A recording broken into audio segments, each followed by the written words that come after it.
Alhamdulillah.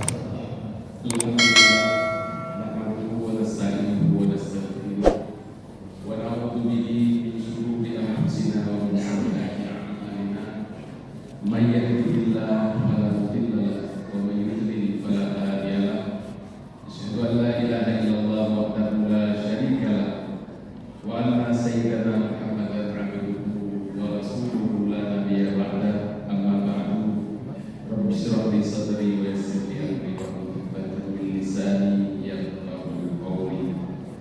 Puji beserta syukur kita sampaikan kehadirat Allah Subhanahu wa taala atas limpahan rahmat dan karunia, terutama nikmat bisa masuk ke dalam bulan Ramadan.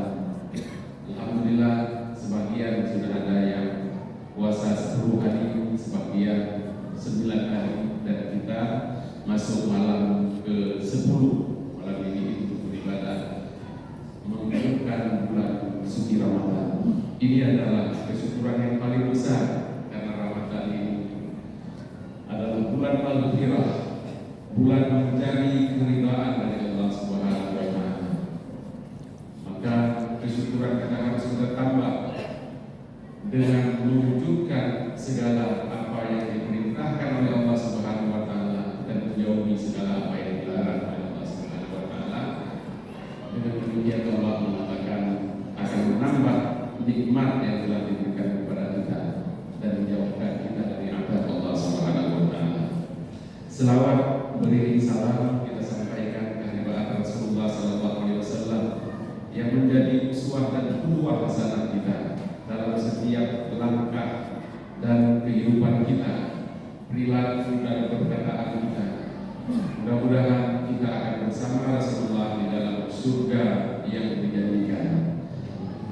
Yang kami hormati seluruh guru-guru kami yang berhadir pada malam yang berbahagia ini,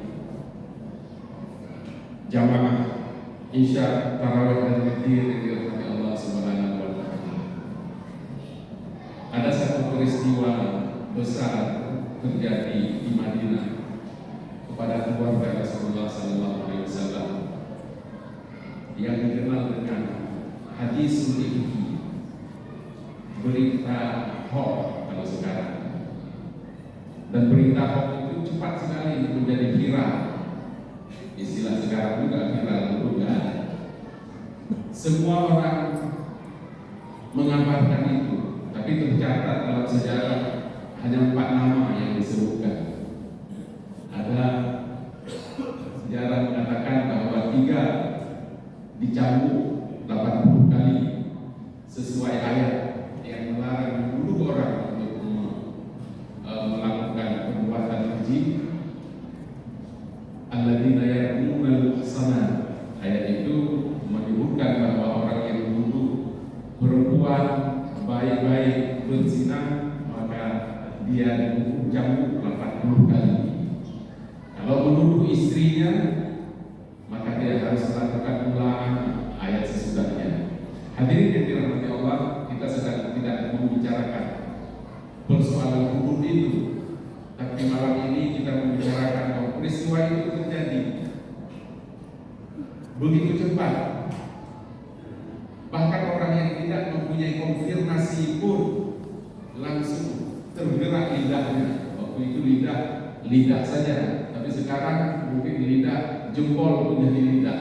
Kalau ada berita yang datang kepada kita tidak pernah konfirmasi, langsung sebarkan, bagikan, share dan seterusnya, sehingga terjadilah fitnah itu menyebar dan itu melukai para sahabat besar, melukai Rasulullah SAW. Bahkan Aisyah yang kena fitnah pada waktu itu kena demam, tidak bisa bangkit dalam satu sejarah, tapi ada juga yang mengatakan tidak demikian.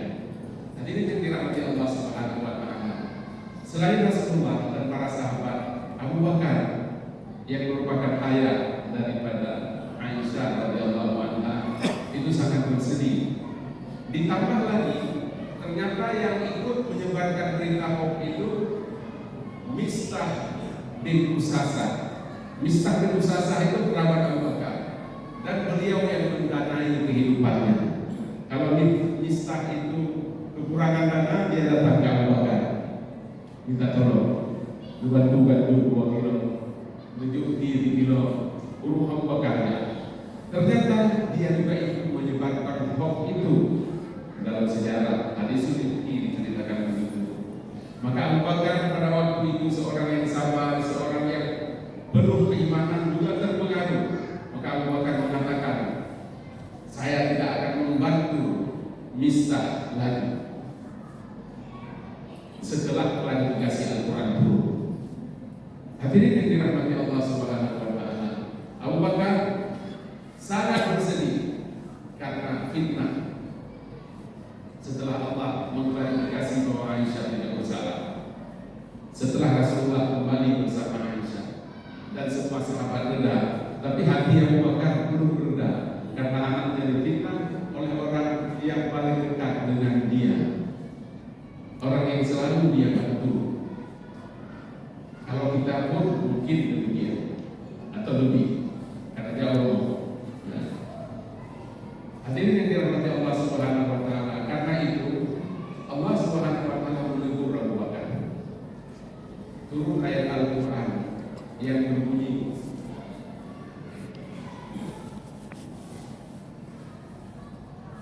wala ya'tali ulul fadli minkum was-sa'a ayyatu ulil qurba wal masakin wal muhajirin fi sabilillah wal ya'fu wal yasfahu ala tuhibbuna an yaghfirallahu lakum wallahu ghafurur rahim. Ini surat An-Nur ayat 22. Hadirin yang dirahmati Allah Subhanahu wa Ta'ala, ayat ini memulai dengan walayat tali ulul fadli. Para ulama mengatakan bahwa yang biasa tali menahan diri tidak memberi itu biasanya orang-orang yang punya, nggak mungkin orang yang nggak punya. Tapi disebut ulul fadli di sini adalah pemuka agama, karena ada kemungkinan pemuka agama itu sombong. Ada kemungkinan orang-orang yang punya pengetahuan itu membanggakan diri dengan ilmunya, yuzakkuna anfusahum, seolah-olah gak pernah bersalah. Maka Allah menegur Abu Bakar dengan kata-kata itu. Disebutkan bahwa ini gak mungkin Ali, ini gak mungkin Abdurrahman bin Auf, yang pasti adalah Abu Bakar. Maka Abu Bakar pada waktu itu langsung insaf dan sadar, karena kecerdasan Abu Bakar dalam memahami Al-Quran di atas rata-rata. Sebelum orang lain mengatakan amantu billah, Abu Bakar sudah mengatakannya. Sebelum orang mengakui Islam benar, Abu Bakar yang pertama. Itu dari Muhammad. Kalau dari Muhammad, amantu billah, saya akan beriman. Maka ketika ayat ini didengar Abu Bakar, dalam jam, dalam menit, dalam detik itu Abu Bakar berubah pikiran dan mengatakan, saya akan memberi bantuan kepada Mistah seperti saya pernah memberi bantuan, bahkan menambahkannya. Hadirin yang dirahmati Allah Subhanahu wa Ta'ala, apa ayat itu yang diulang? Ditanya oleh Rasulullah kepada Abu Bakar, ala tuhibbu ayyalfirallahu lakum,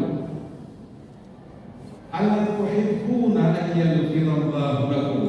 Hai Abu Bakar, apakah kamu tidak mau diampuni oleh Allah?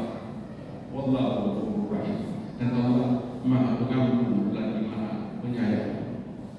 Anda sedikit saja disakiti oleh orang, sudah tidak mau mengampuni. Setiap hari kita menyakiti Allah, giunya dan bunyi, getarnya nyantol yang terkata. Wallahu ghafurur rahim. Allah Maha Pengampun. Hadirin yang dirahmati Allah Subhanahu wa Ta'ala, dari ayat ini kita dapat, atau fenomena ini kita dapat mengambil dua pelajaran penting dalam hidup ini. Yang pertama, bahwa apabila kita memaafkan orang lain, Allah akan memaafkan kita. Maka sebab kita memaafkan orang lain dalam kehidupan ini, Allah akan memberi pengampunan kepada kita. Di bulan Ramadan ini kita sedang meminta pengampunan, kita selalu mengulang ini ada maghfirah di bulan Ramadan, terlepas dari siksa neraka. ada rahmah dari Allah, karena kita masuk surga dengan rahmat Allah. Maka mungkin dalam bulan Ramadan adalah momentum yang paling bagus bagi kita untuk saling memaafkan. Dalam hidup ini kita kadang tidak sengaja menyakiti hati orang, entah karena pandangan kita, cara kita melihat orang, hanapah kadang kata hati urut, hanapah kata urut kata urut hati urut, hanapah tajo tak kira tinggi, bukan hanapah tajo urut tak kira tinggi. Kalau tajo urut lain 2 kilo, tajo urut yang 1 kilo, tak kira tinggi. Maka begitu juga orang lain dalam kehidupannya, mungkin dia tidak sengaja menyakiti kita, mungkin bukan tujuannya, tetapi kita sudah tersakiti, namun begitu sakit gitu. Maka Rasulullah SAW menyampaikan firman Allah, khudil afwa. Kalau ada yang merasa sakit, khudil afwa. Kata khudil, kalau Prof. Salman itu memang ahli tafsir, akan menafsirkan khud itu ambil afwa. Memang ada lain yang boleh kita ambil. Fajaza'u sayyi'atun misluha. Tapi ada sambungannya, faman afa wa aslaha fa ajruhu 'ala Allah. Selalu bahwa memaafkan itu lebih baik. Maka ketika turun ayat khudil afwa wa'mur bil ma'ruf wa 'arid 'anil jahilin, itu Rasulullah terkejut. Apa ini? Apakah kita harus memaafkan karena ada peristiwa besar? Iya. Maka Rasulullah Sallallahu Alaihi Wasallam orang yang paling pemaaf di antara kita.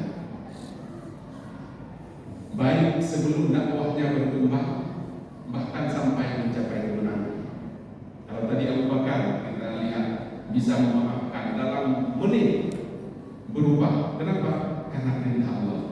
Ala tuhibbu ayyaghfirallahu lakum. Tidak maukah Anda diampuni oleh Allah? Rasulullah SAW peristiwa Taif misalnya yang terkenal dalam sejarah, tidak mau membalas peristiwa terbunuhnya Hamzah oleh Hind binti Abi Sufyan.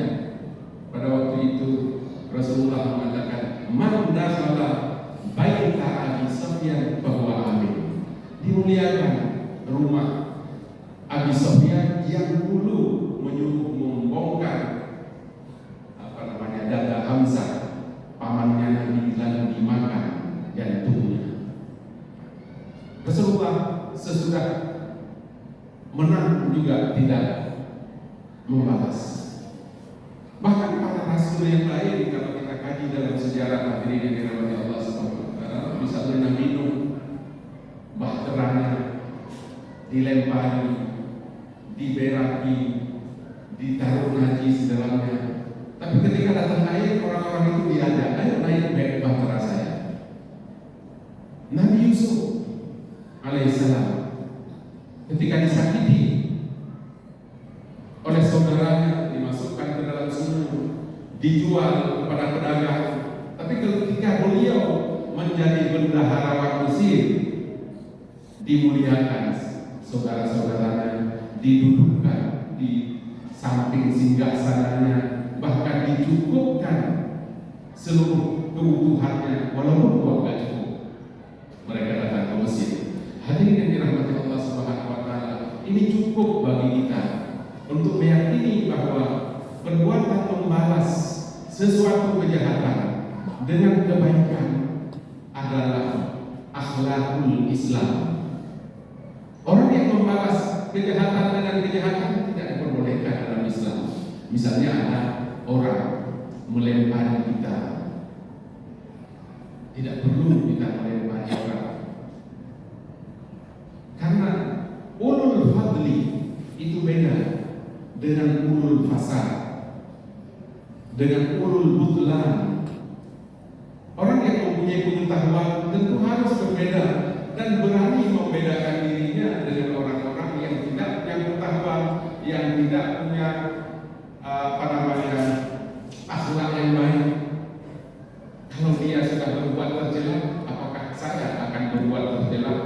Maka alias Saudi dalam tafsir mengatakan bahwa ketika seorang berzina dengan istrimu, jangan kamu berzina dengan istrinya, membalas yang fajazahu sayyi'atun misluha haram.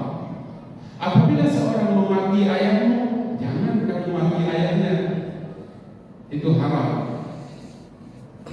Yang paling bagus kata Rasulullah SAW, sil man qata. Bersilaturahmilah dengan orang yang memutuskan hubungan silaturahmi denganmu. Wa'di liman haramka. Berilah kepada orang yang mengharapkan pemberiannya untukmu. Walaupun Anda dia sembunyikan kalau kita ada, tapi ketika kita ada, berikan kepada dia. Wa'fu liman talabaka.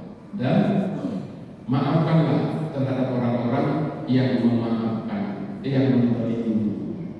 Hadirin yang dirahmati Allah, ini akhlak Rasulullah yang diceritakan oleh Khadijah, juga diceritakan oleh Aisyah radhiyallahu anhuma, bahwa Rasulullah itu selalu berbuat baik, baik untuk orang yang dekat dengan beliau maupun orang yang menzalimi beliau. Kita ingat ada seorang Yahudi yang selalu memaki beliau, tetapi Rasulullah SAW tetap mendatanginya, sehingga ketika Abu Bakar menggantikan kata Rasulullah wafat, Yahudi itu masuk Islam. Jangan sampai orang yang dalam Islam gara-gara kita keluar dari Islam karena Rasulullah, orang yang di luar Islam gara-gara Rasulullah dengan perilakunya masuk Islam. Ada orang di beberapa tempat gara-gara dia orang Islam sendiri masuk ke dalam agama lain. Itu terjadi tahun 89, ingat saya, di satu tempat di Gunung Lorek di Selabung, Ponorogo. Orang Islam setengah masuk Kristen karena orang Islam. Bagaimana? Di Gunung Loreng itu ada kampung yang kekurangan pangan. Ada kampung yang kelebihan pangan. Muslim kampung di sini, tapi tidak ada yang rumah-rumah, tidak ada bantuan dari orang Islam. Datang orang Kristen dengan Indomie, dengan beras. Akhirnya pertama mereka mengatakan guru Kristen juga. Akhirnya di agama Kristen di Tunuk kampung, gara-gara krik katanya, gara-gara hantar bunga katanya, hantar tim damai katanya, itu pro Islam benci. Dulu ya dalam kemudaratan biasanya pikirannya singkat. Maka bagi ulul fadli, ulus saati, banyak saudara-saudara kita sekarang yang ada di dalam keadaan susah sekali, banjir, banjir lelong. Setiap minggu kita dapat postingan bahwa mereka itu sampai puasa ini masih dalam keadaan susah. Maka apa yang kita miliki, kelebihan yang diberikan oleh Allah pada kita, mari kita menjadikan mereka sabar, lebih sabar lagi karena bantuan